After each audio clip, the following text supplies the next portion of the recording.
this new album, would we be expecting also another concert? Yes. Yes. Kasi yung In Control po, di ba tapos na po siya, I think magkakaroon po yata ng tour. So, nationwide and abroad din. Inaayos na. Opo, inaayos. But I think sa sometime October. Pero makuha yung local. Local. Mataas yun. Lisa, with Chasing the Life, nag-like life, ba't yun yung ginawa mo to carry your single naman? Ay, wala yung ano. Hindi ko alam eh. Hindi ko Bakit alam abala eh. kayong lahat? Anong Kasi, meron? yung parang, Bakit abala? Kasi yung sinabi ko po before, actually, gusto kong title Metamorphosis. Kasi, yun nga, evolution, innovations, tapos, ayun nga po, parang meron na po yata ng album na gano'n na Metamorphosis. Ayun, si Ate Yeng yata.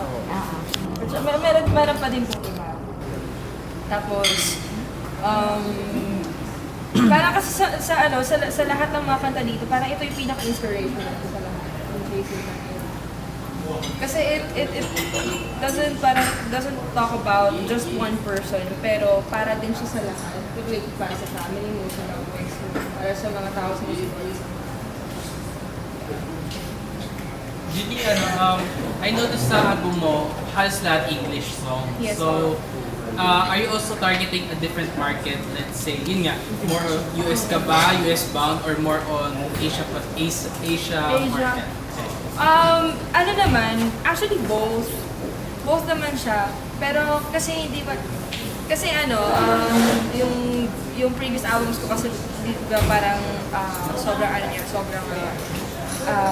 ang market audience niya is talaga mga Pilipino. But hindi naman din ako nag-expect or trying to get into, parang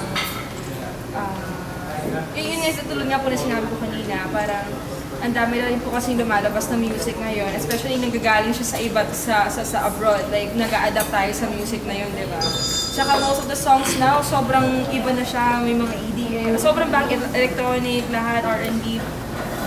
And syempre, as an artist, gusto ko rin na, alam mo yun, makiride dun sa particular trend.